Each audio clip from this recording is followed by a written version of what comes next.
So then we have these main icon bars on top. There's like 9 icons.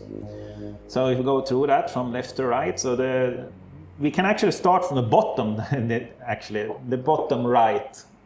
You see one saying switch to easy SM mode. If you click on that, then it puts the machine in some kind of simplified interface. This is not what your normal, you don't use this mode. This is more, I think it was designed to be able to run the machine by remote sessions and touch panels and things like that. That's why we have these very big buttons and things like that. But many times people tend to click on this and then they're wondering, okay, what happened? How do I get back? Because it looks very weird now. And then you need to remember it is that blue-yellow button. So if you click on that, then you will come back to how it's supposed to look like. All right. So then we can take the second one from the bottom there. It says show camera chamber view. Click on that. And then we get some camera views of the chamber. So there is 2 camera views, and they are facing completely against each other. And one is on this side here, on the top here of the load lock, and the other one is on the front door on the other side. So they're looking like in this direction on the sample. So in the left camera view image here, we can see the load lock on the side where the mouse cursor is now. You can also see other things in there. You can make chamber view 1 bigger, and we can discuss the things in the chamber. Just temporarily, I mean. Just make it even bigger, all the way down here, like that. So what we can see here, I mean, if you put the mouse, this is the airlock where we load the samples. This is the stage. And then we have the pool piece, that is the triangle cone up there. And then there's a small hole here, that is the plasma cleaner. And then we have a bunch of detectors here. The top one is the EDS detector, and the left one with the cage, that is the secondary electron detector in the chamber. And then the next one, that big one is the backscatter electron detector. That's a removable, retractable detector in the chamber. And then the small one in the pigeonhole, that is the STEM detector.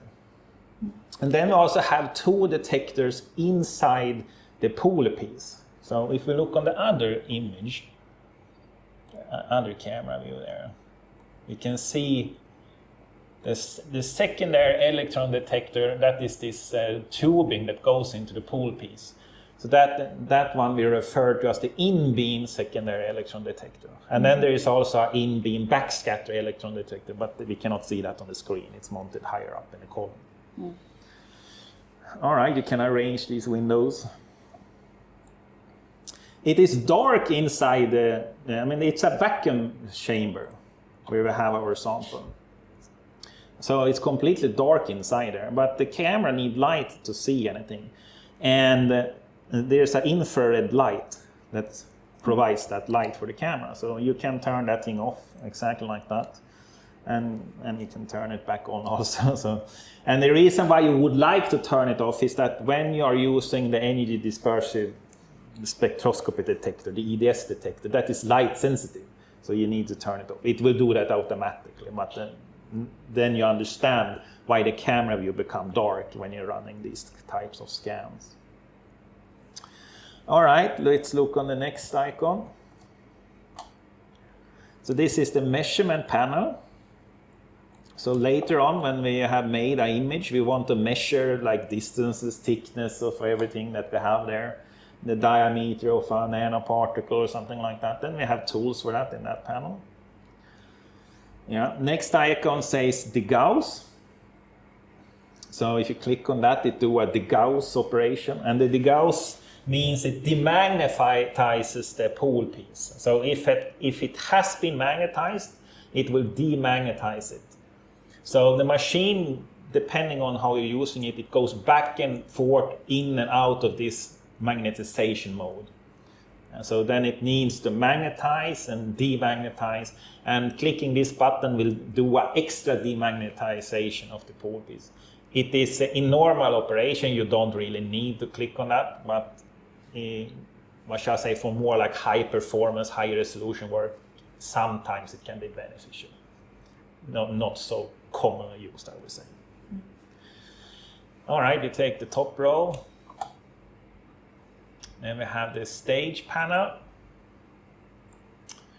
And the stage panel is controlling of the stage. And what we can see is that we have this image of the carousel. So in a normal carousel, we can load seven samples. And if this is not visible, you can click on these arrows to unfold and fold it out. So it's more to say about the carousel. Well, the carousel, we're loading the sample through the airlock. So, and why do we use an airlock on a system like this? The thing is that we want to keep the chamber clean, as clean as possible inside, the vacuum environment inside there. Because the more contaminants we have inside there, the more of those, what shall I say, carbon compounds will be deposited by the electron beam on our sample. And when that happens, our interpretation when we're studying this image in real time is that it tends to become dark. The image becomes darker and darker the longer you're looking at it. And that is this carbon deposit. It's almost like snow, except it's black. So this snow is increasing longer time you're studying it. So, and the higher beam current you have, the higher the snow pile increases per minute.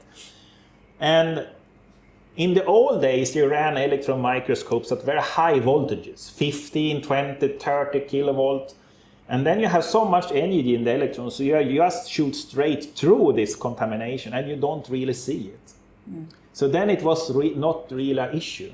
But nowadays, when we want to run at very low voltages, perhaps even down to 1 kilovolt, then the penetration depth of the electrons is so low, so we actually see that kind of snow, that contaminants.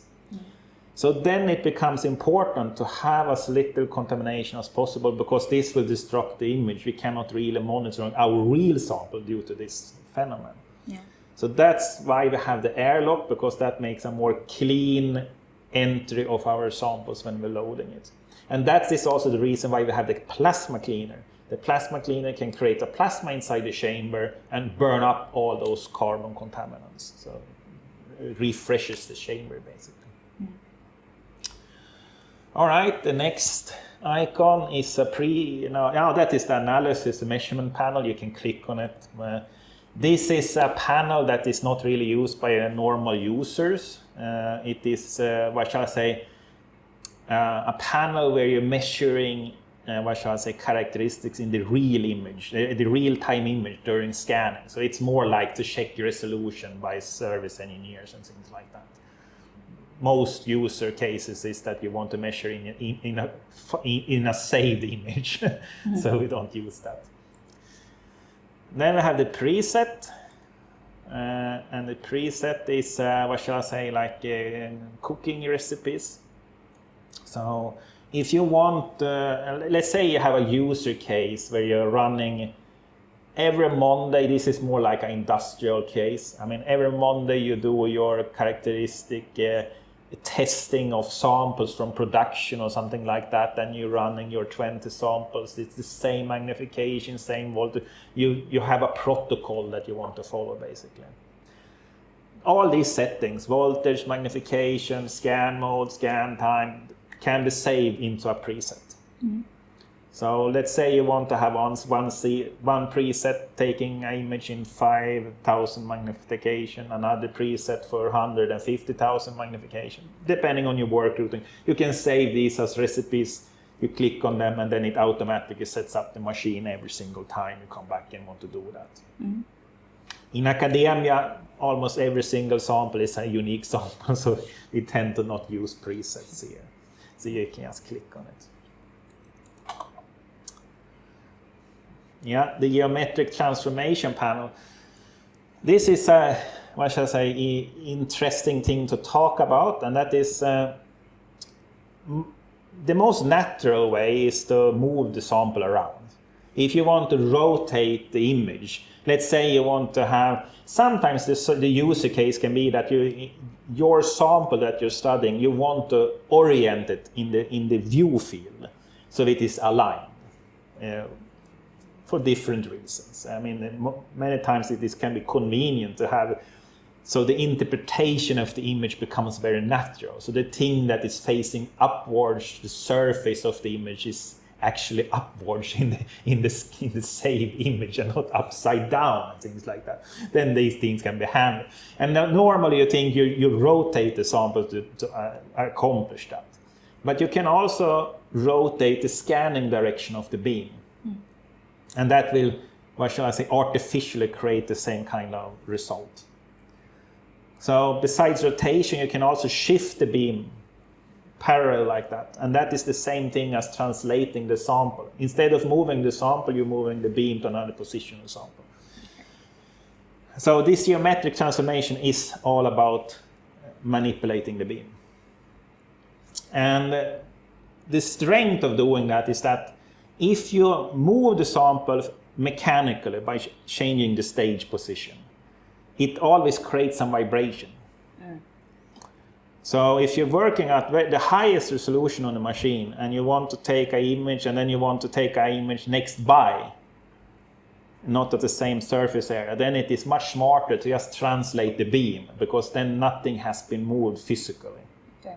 Otherwise you need to wait for the things to stabilize, so to say, from vibrations and so on. All right, you can keep that perhaps somewhere.